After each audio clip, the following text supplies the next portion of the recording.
In previous lecture, we studied about metals. Can you example some metals? Yes. Iron, copper, silver, gold, sodium, potassium, all these are metals. You have studied in the previous class. Now, we will see about non-metals. Non-metals do not bear those physical or chemical properties as were the properties of metals. Some examples are quite needful before you, like carbon, sulfur. Sulfur is available in pieces, yellow pieces, sulfur, and carbon is black color. Carbon may be a wood, कोल, लकड़ी के कोयले को तुम carbon कह सकते हो, पत्थर के कोयले को कार्बन कह सकते हो। कार्बन, लकड़ी का जो कोयला है वो शुद्ध कार्बन है, या जो आपकी ये टॉर्च की सेल्स हैं उसको पुराना होने पर लोग तोड़ के देखते हैं, उसमें ग्रेफाइट काली छड़ एक दिखती है, वो ग्रेफाइट है, वो कार्बन है। या तुम्हारी पेपर पेंसिल में जो ब्लैक पेंसिल लगी हुई है वो ग्रेफाइट या कार्बन है, वो शुद्ध कार्बन है। कार्बन, मैं समझता हूँ कि आप कार्बन देख लिए, कार्बन को देख रहे हैं कि कार्बन कैसा होता है। तो carbon, non metals, example is carbon, in other is sulphur and bromine. और जितनी भी गैसेस हैं ये सब की सब नॉन मेटल्स हैं। यहाँ परेशानी ये है कि ये जो नाम लिखे हुए हैं, पहले मैं आपको अवेलेबल कराऊं, अपने हाथ में उनको देखें आप कि ये हैं। केवल ये बुकिश कहने से नहीं हो जाता, ये बातें एक्सपेरिमेंटल हैं और उन्होंने साइंटिफिक ढंग से एब्जॉर्व करने के लिए अपने माइंड में प्रैक्टिकल व्यू जरूरी होते हैं। तो आपको बैठे बिठाए दिखा रहा हूं। कार्बन, मैंने लिखा कार्बन। कार्बन कैसा होता है? लकड़ी का कोयला जो प्रेस में यूज किया जाता है या भट्ठियों में यूज किया जाता है, लकड़ी का कोयला काला काला छोटा छोटा पीस देखा होगा, वो शुद्ध कार्बन है। या ग्रेफाइट, जो आपके पेपर पेंसिल में भीतर वायर की तरह पतली एक छड़ दिखती है पेपर से पेंसिल में, ग्रेफाइट, वो कार्बन है। डायमंड, हीरा, वो भी कार्बन है, वो कार्बन के ही रूप हैं। जिस तरह से यहाँ पर बैठे हुए दो छात्र एकदम सगे भाई हैं, Divesh and Hitesh. Divesh is graphite तो हितेश इज डायमंड। एक है 20 रुपया किलो तो दूसरा है कई करोड़ रुपया, उसकी कोई आंक नहीं सकता कितना कीमती है। लेकिन अभी जब खदानों में डायमंड कहाँ मिलता है? कोयले के खदानों में। कोयला खोदते खोदते जाओ, उसमें कहीं कहीं डायमंड मिलता है। ठीक है, रहता है कोयले के बीच में, पहनता है शर्ट कोयले के रंग का, लेकिन है डायमंड। टाइम आएगा तो बता देगा, टाइम आने पर बताएगा कि वो डायमंड है, लेकिन अभी डायमंड जैसा नहीं दिखता, अभी देखने में कोयले जैसा है, दिखाई दे रहा है। कोयला कलर में भगवान भेजे भी हैं। अब आगे देखते चलिए आप। हाँ, ये नॉन मेटल्स ब्रिटिल हैं। ब्रिटिल का मतलब है यदि उनके पीसेस पर हम ऐसे चोट मारे हथौड़े से तो बिखर जाते हैं, छिट जाते हैं। They are broken into small pieces. These non-metals are in solid state, and after hammering they are not malleable like metals. They are brittle in nature. Non-metals are brittle, not malleable. Malleable means जिनको चोट मारने पर उनकी चद्दरें बन सकें। जैसे मैंने दिखाया था कि चांदी के छोटे पीस को हम पीट करके काफ़ी लंबी चौड़ी चांदी की पन्नी बना सकते हैं। तो चांदी या सिल्वर क्या है? मैलिएबल है। लेकिन ये कार्बन मैलिएबल नहीं है, दैट इज ब्रिटिल। ग्रेफाइट के छड़ को ऐसे हथौड़े से पीटेंगे, ओ ब्रिटिल, टूट जाएगा, ये स्मॉल पीसेज में बिखर जाएगा। इसी तरह सल्फर भी बिखर जाएगा। अब ब्रोमीन लिक्विड स्टेट में है, बिखराने की ज़रूरत है नहीं, क्या हैमरिंग करोगे, लिक्विड स्टेट में है। यदि उसे हम कूल डाउन करके सॉलिडिफाई कर भी दें तो उसके सॉलिड को यदि हम हैमरिंग करें, that is also brittle. And many other gases at room temperature are non metals. Hydrogen, nitrogen, oxygen, all these gases are non-metals. You must remember some of their names. They are thousands in number. Non-metals are thousands in number. Some are in element form and some are in compound form. But they are in very large number. Some of examples in elemental form you must remember. Carbon is C. Carbon is denoted by C. This is in element form.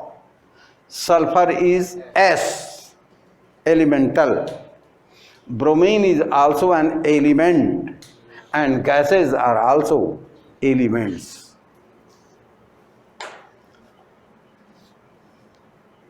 Non-metals are not malleable, but metals are malleable. What is the opposite to malleable? They are brittle. Brittleness is opposite to the property of malleability. Now second, non-metals are not ductile. What is meaning? Non-metals cannot be stuck into wires. Wires from non-metals is not possible. Their rod is possible, but thin wire of non-metals is not possible. Another point, third, non-metals are bad conductors to heat. Bakelite is bad conductor. Woolen clothes are bad conductor. Bad conductor are those materials who do not conduct heat or electricity very easily.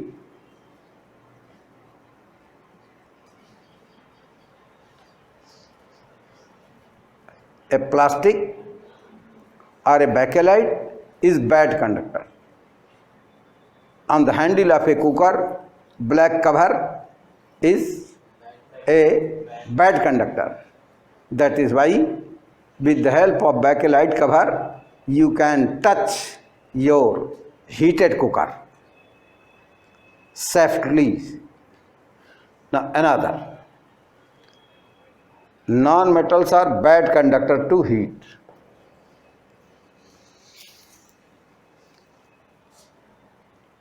If you have a plastic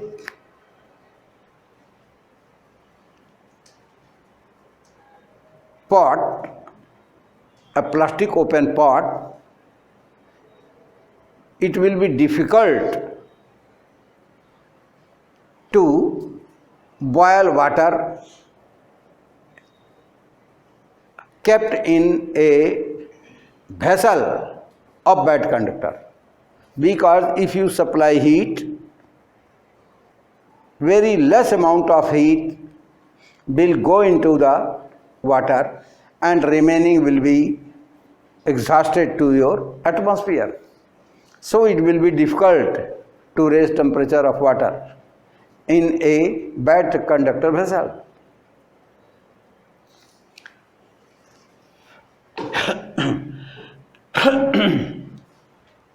suppose कर लो Bakelite bad conductor है, जो black मैंने आपको बताया, black, ये Bakelite का एक बर्तन है जिसमें आप पानी रख दें और नीचे से इसको हीट करें तो बर्तन नीचे जलना शुरू हो जाएगा लेकिन आपका पानी गर्म नहीं होगा। या बैड कंडक्टर क्या है? Would, dry would is also bad conductor of heat. In the pot of in a wooden pot, you cannot boil water by heating by furnace or by any other, by heater or by any other source of heat. It will be quite difficult because heat does not easily pass to bad conductors.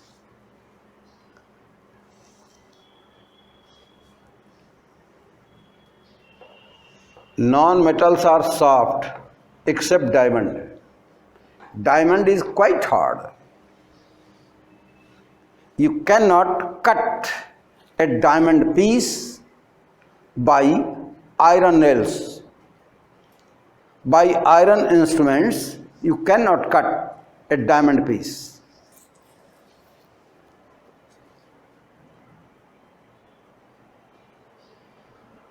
लोहे से भी तगड़ा है कौन? Diamond. Diamond लोहे से तगड़ा है। लोहे की हथौड़ी से, लोहे के छेनी से तुम कार्बन को काट नहीं सकते। उसको कौन कट करेगा? पन्ना। और भी हार्ड है वो, और हार्ड है, इसलिए कट कर ही देगा।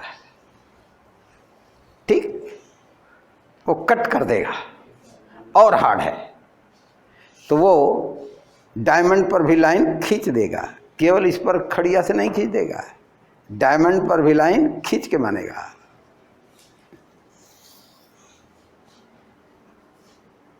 ठीक, diamond is not very soft but graphite is soft. Graphite is soft, but diamond is not so soft.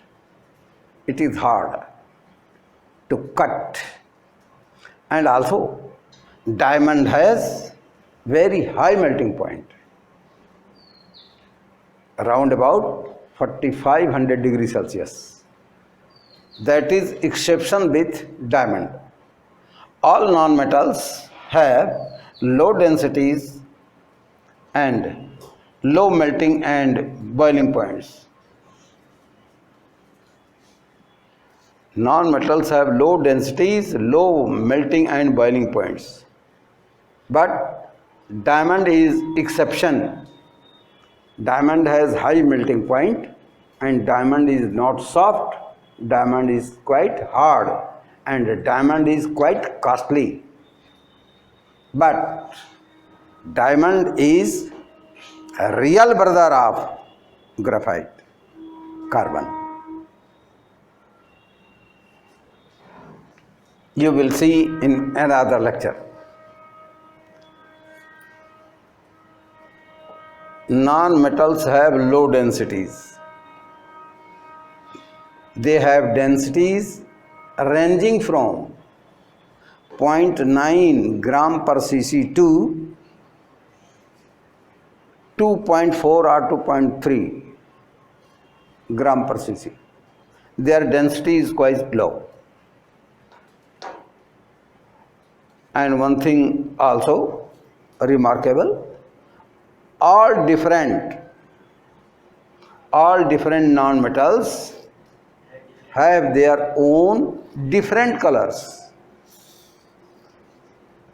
and their color is not shining like metals. Metals have their own shining colors, but non-metals are of different color, but colors are not shining. Now, metallites. What are metallites? Neither they are metals nor non-metals. Metallites, some elements have some properties like metals, and some remaining properties are like non-metals, are called metallites. ये तो ना इनकी गिनती metal में है, non metal न तो non metal में है, क्योंकि कुछ प्रॉपर्टीज इनकी इनसे भी मिलती हैं, उनसे भी मिलती हैं। अब यहाँ पर एग्जाम्पल हमने दिया, बोरॉन बहुत कॉस्टली है, यह बोरॉन बहुत कॉस्टली है, लेकिन यह मेटलाइड में आता है। सिलिकॉन ये मेटलाइड है, और germanium also all these are very, very important in chemistry, but in higher classes you will study their properties, chemical and physical properties.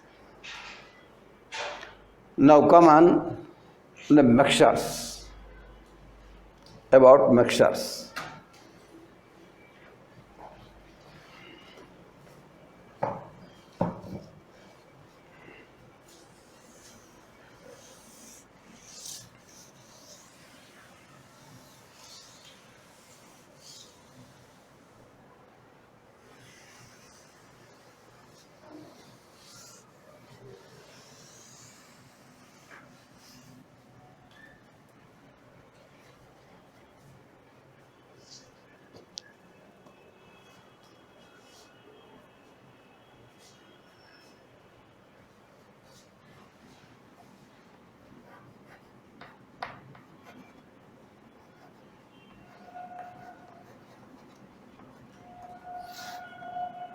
Mixtures may be solid into solid,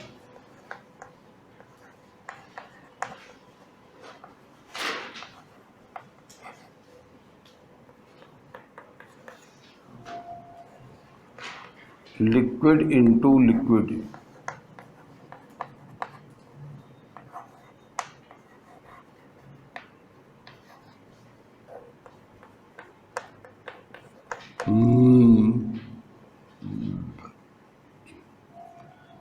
solid into liquid,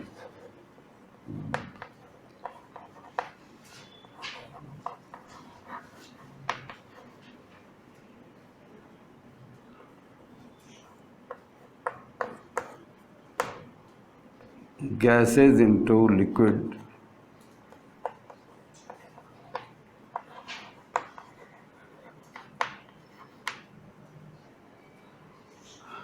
also liquid into gases, also liquid into solids, maybe. but we will deal here with only 4 of them.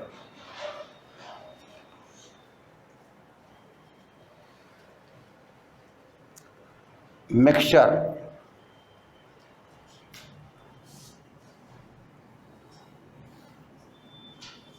two or more substances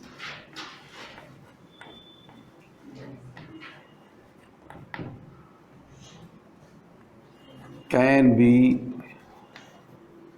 mixed in any proportion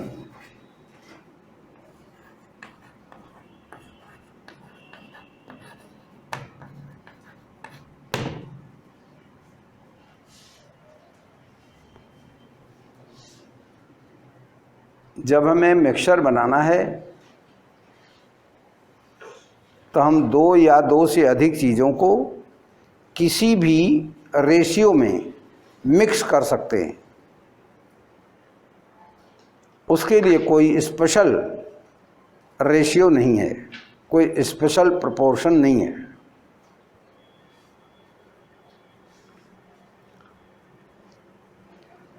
solid into solid. See about brass. Brass, जिसे हम हिंदी में कहेंगे पीतल। Brass, ये पीतल है।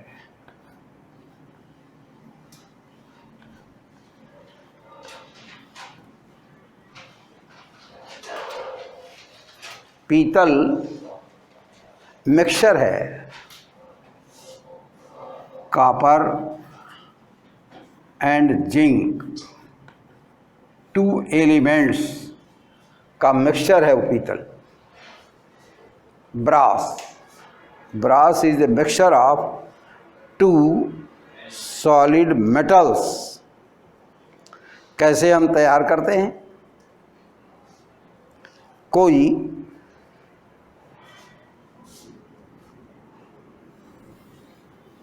ये चीनी मिट्टी की क्रूसिबल है, क्रूसिबल।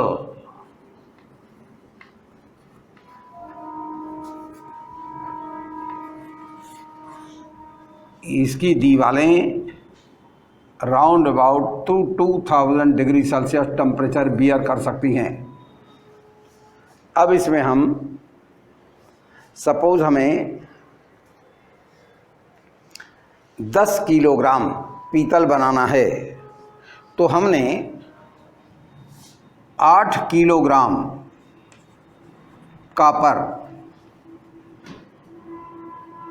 कॉपर के पीसेस, नट्स, बोल्ट्स और any raw material of copper 8 kg have 2 kg of zinc metals in raw form, 2 kg zinc.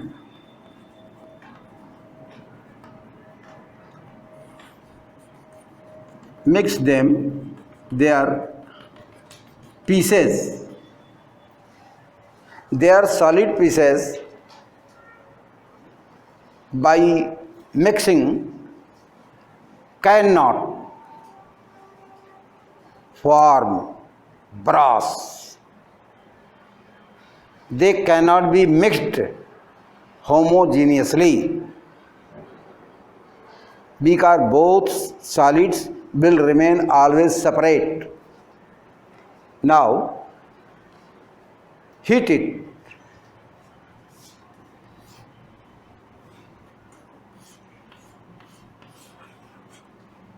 Up to 1200 degrees Celsius. You will see both metals are in molten form. Now The mixture can be stirred up by hard platinum rods. Platinum has melting point 1777 degrees Celsius. So platinum is safe for stirring. अब इनको हम stir up करते हैं platinum to get they mixed homogeneously. Now, if you cool down the mixture,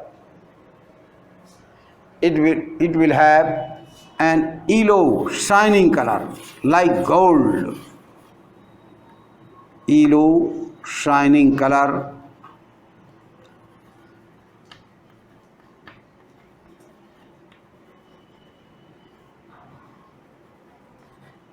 of brass.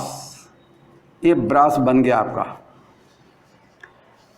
तो brass भी mixture है और इसमें कोई फिक्स रेशियो नहीं है कि कॉपर इतना केजी, जिंक इतना केजी।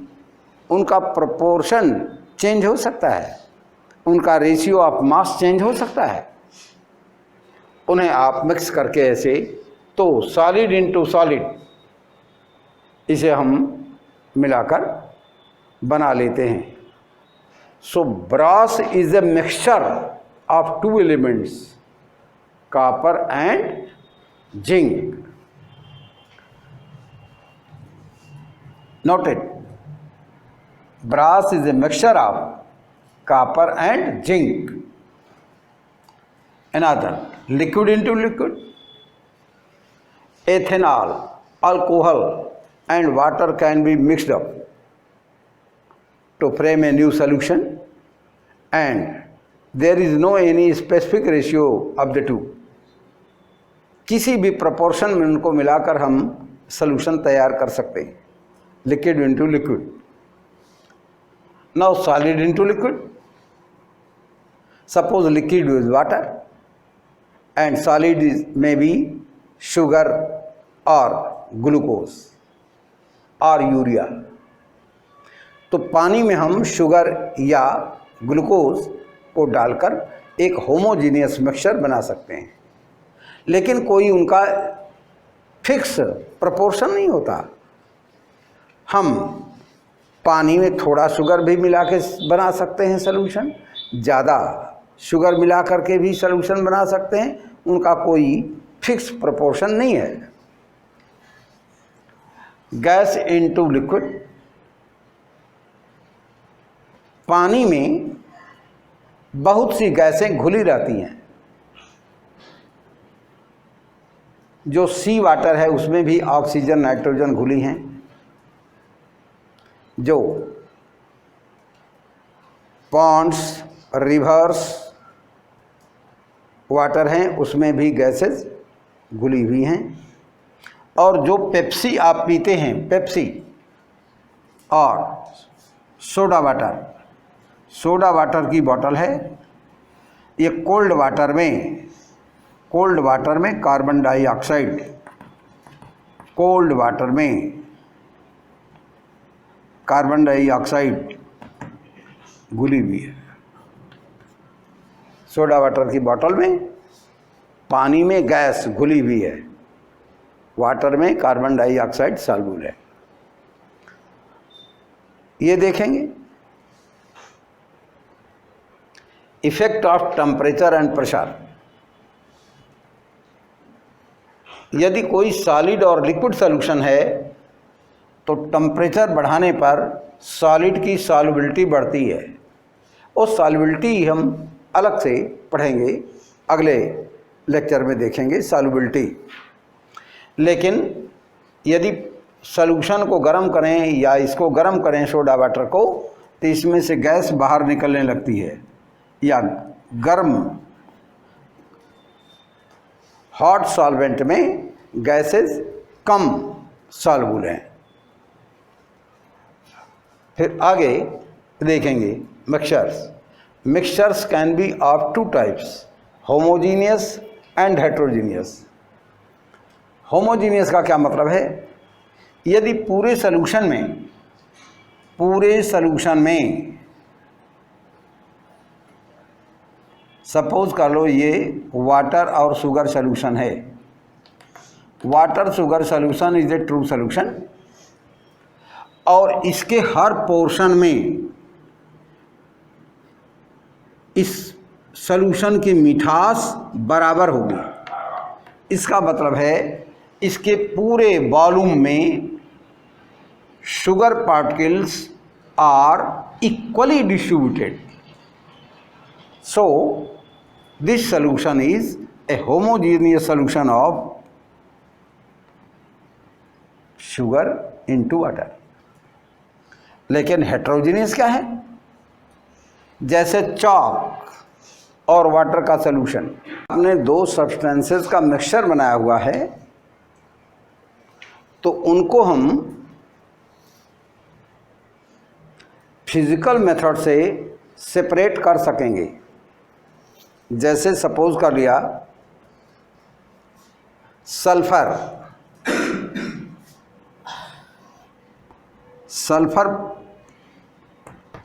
के पार्टिकल्स के बीच में आयरन पार्टिकल्स हैं। आयरन एंड सल्फर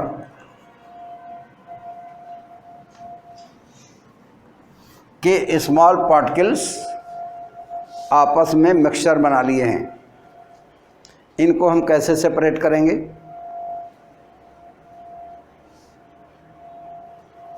सल्फर और आयरन में एक बात का डिफरेंस है, magnet attracts iron particles but iron does not attract sulphur particles. तो यदि हम यहाँ एक मैग्नेट हमने यहाँ पर लगाया,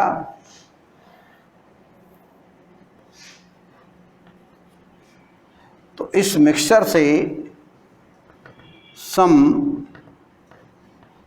आयरन पार्टिकल्स इस पर जाकर के लग जाएंगे और उन्हें हम अलग से झाड़ लेंगे। दोबारा उस मैग्नेट को लगाएंगे, फिर कुछ आयरन पार्टिकल्स निकल आएंगे। धीरे धीरे हम पूरे आयरन पार्टिकल्स को सल्फर पार्टिकल्स से अलग कर देंगे बाय मैग्नेट। तो मैग्नेट दोनों के प्रॉपर्टी में क्या अंतर है? मैग्नेट आयरन को अट्रैक्ट करता है, सल्फर को नहीं अट्रैक्ट करता, इसलिए अलग हो जाएगा। अब दूसरी बात, सपोज कर लीजिए कुछ सैंड और शुगर का मिक्सचर हो गया। अब हम इसको कैसे अलग करेंगे? अब ये बाई मैग्नेट तो नहीं होगा, क्योंकि मैग्नेट न तो शुगर पार्टिकल्स को अट्रैक्ट करेगा और न तो शुगर पार्टिकल्स को अट्रैक्ट करेगा, न तो सैंड को अट्रैक्ट करेगा न तो शुगर को अट्रैक्ट करेगा। तो बाई मैग्नेटिक मेथड इनके पार्टिकल्स को हम अलग नहीं कर सकते। फिर क्या करें? अब सैंड जो है पानी में सॉल्युबल नहीं है, लेकिन शुगर पानी में सॉल्युबल है। तो शुगर और सैंड के मिक्सचर को हम पहले क्लियर वाटर में डाल देंगे, शुगर पार्टिकल्स सॉल्यूशन में आ जाएंगे, फिर उसे हम छान लेंगे। तो सैंड अलग हो जाएगी और सॉल्यूशन अलग हो जाएगा, लेकिन सॉल्यूशन में शुगर और वाटर दोनों है। अब उसको हम बॉयल ऑफ करेंगे, बॉयल ऑफ, उस पानी को हम बॉयल ऑफ करेंगे। तो यदि उसको हमने बॉयल किया तो पानी उड़ जाएगा और बर्तन में नीचे शुगर के पार्टिकल्स बच जाएंगे। इस तरह से शुगर और सैंड को हम अलग कर लेंगे। तो एक बात यहाँ नोट करने की थी, a mixture can be separated into its components by physical methods. जहाँ एग्जाम्पल के लिए मैंने दो एग्जाम्पल कोट किया यहाँ, by physical methods they can be separated. दूसरा,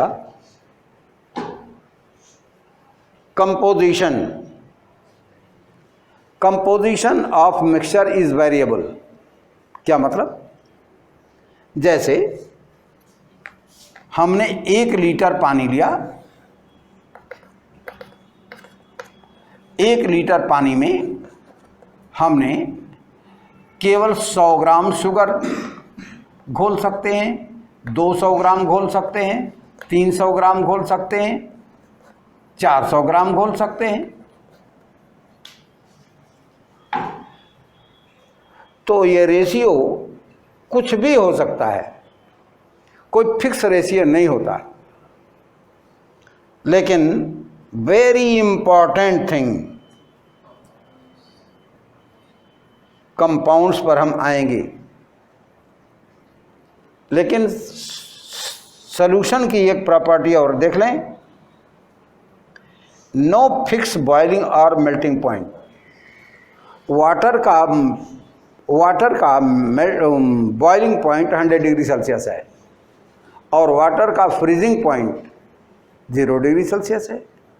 लेकिन उसमें यदि हमने शुगर डिसॉल्व कर दिया तो मिक्सचर का boiling point more than 100 degree Celsius होगा। शुगर का यदि गाढ़ा सॉल्यूशन है तो उसका बॉइलिंग पॉइंट 100 डिग्री सेल्सियस से ज़्यादा होगा, 105 हो सकता है, 110 हो सकता है, 150 200 डिग्री सेल्सियस भी हो सकता है। और मेल्टिंग पॉइंट या फ्रीजिंग पॉइंट, यदि शुगर सॉल्यूशन है तो उसका freezing point below 0 degree Celsius, -5, -10, -15 degree Celsius हो सकता है। यह कंपोजिशन या कंसंट्रेशन पर डिपेंड करेगा। अगली बात, कंपाउंड। मिक्सचर और कंपाउंड में बहुत ज़्यादा डिफरेंस है। कंपाउंड जैसे ये कंपाउंड है, वाटर एक कंपाउंड है, तो हाइड्रोजन और ऑक्सीजन के मासेज में 1:8 का रेशियो होगा बाय मास। ये चेंज नहीं हो सकता। जब भी वाटर क्या है? Water is not a mixture, water is compound of hydrogen and oxygen. Hydrogen and oxygen compounds, hydrogen and oxygen atoms are in such a way attached with each other that compound bears a new property। ध्यान दें यहाँ इस बात पर। Mixture है, sugar और water का mixture है, तो उसमें शुगर की प्रॉपर्टी भी होगी और वाटर की भी प्रॉपर्टी होगी। वाटर और शुगर का मिक्सचर है तो मिक्सचर में दोनों की प्रॉपर्टी होगी। कंपोनेंट, सॉल्यूशन के कंपोनेंट हैं शुगर और वाटर, तो मिक्सचर में शुगर की भी प्रॉपर्टी है, मीठा भी लग रहा है और उससे प्यास भी बुझ रही है। पानी और चीनी दोनों का गुण होगा मिक्सचर में, लेकिन कंपाउंड में ऐसा नहीं होगा। ए compound is made up of 2 or more elements in a fixed proportion of mass. It is somewhat difficult to understand about the compounds. You can question in another day about compounds. आज आप थोड़ा सा विचार कीजिए compound के बारे में। Compound has its own property different from constituent parts। जैसे वाटर कंपाउंड है तो वाटर में न तो हाइड्रोजन की प्रॉपर्टी है न ऑक्सीजन की प्रॉपर्टी है, उसमें अलग से प्रॉपर्टी है। H2O की अपनी प्रॉपर्टी है, उसमें हाइड्रोजन की कोई प्रॉपर्टी नहीं होगी, ऑक्सीजन की कोई प्रॉपर्टी नहीं होगी, उसकी अपनी प्रॉपर्टी होगी। सोडियम, यदि सोडियम का टुकड़ा आप पानी में डाल दें तो ये सोडियम का टुकड़ा उछल उछल के जलता है। पानी आग को बुझा देता है, लेकिन सोडियम पानी में आग लगा देता है।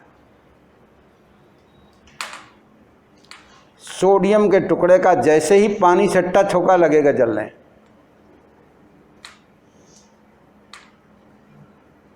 तो लैब से एक लड़का उस जमाने में कागज के पुड़िया में छोटा सा सोडियम का टुकड़ा लेकर के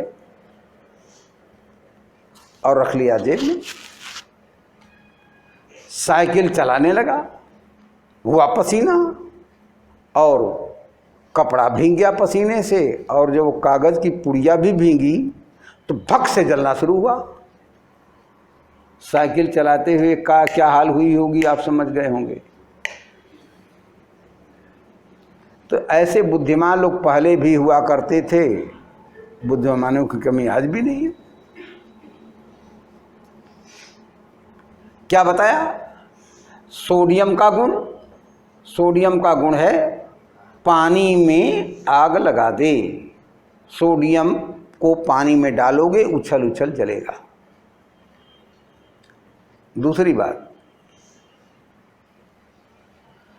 क्लोरीन गैस, यदि क्लोरीन गैस बना करके हमने सिलेंडर में रखा हुआ है, ढक्कन बंद है, इस क्लोरीन गैस को आप सूंघिए मत, नहीं तो दिक्कत करेगी, क्योंकि क्लोरीन की डेंसिटी ज़्यादा है। एक बार कस के सूंघ लिया तो जाकर छेक लेती है फेफड़े में, फिर सांस लेना बड़ा मुश्किल हो जाता है, इसलिए डेंजरस है। क्लोरीन को कभी भी ऐसे नाक से खींचना नहीं चाहिए, डेंजरस है, ये खतरनाक है। ये हिंदी में खतरनाक है और क्लोरीन अंग्रेजी में डेंजरस है। लेकिन दोनों को रिएक्ट करा दें, रिएक्ट, दोनों कुछ काम करते हैं, रिएक्ट करते हैं, तो बन जाता है यह सोडियम क्लोराइड। ये जो नमक घर में खाते हो, कॉमन साल्ट, नमक, ये कंपाउंड हो गया। ये दो एलिमेंट हैं, लेकिन इनमें फिक्स प्रोपोर्शन है, किसी भी प्रोपोर्शन में इनको नहीं मिला सकते आप। जब भी सोडियम क्लोराइड बनेगा फिक्स प्रोपोर्शन होगा। लेकिन इम्पॉर्टेंट बात क्या है, सोडियम क्लोराइड में न तो सोडियम की प्रॉपर्टी होगी न क्लोरीन की प्रॉपर्टी होगी, इसमें अलग प्रॉपर्टी होगी। बिना इसके, ये कॉमन साल्ट, बिना इसके तुम क्या रोज़ दाल में खाते हो, सब्जी में खाते हो, चोखा चटनी में खाते हो, रोज़ हम लोग कॉमन साल्ट अपने भोजन में यूज़ करते हैं, नमकीन में खाते हो। लेकिन यदि इसको थोड़ा सा जीभ पर रख लो तो समझा देगा, मुंह में भक से जल जाएगा, और ज़रा सा इसको सूंघ लो तो समझे में आ जाएगा। बात समझ गए? लेकिन महाखतरनाक और इनका ये सोडियम क्लोराइड बड़ा मज़ेदार, ये सोडियम क्लोराइड बड़ा मज़ेदार। न सोडियम क्लोराइड में इसका खतरनाक गुण है न इसका डेंजरस गुण है, सोडियम क्लोराइड में अपना नया गुण है। तो कंपाउंड में अपना नई प्रॉपर्टी होती है, उसके कंस्टिट्यूएंट एलिमेंट्स की प्रॉपर्टी नहीं होती। कंस्टिट्यूएंट एलिमेंट्स की प्रॉपर्टी से एकदम अलग होता है वो।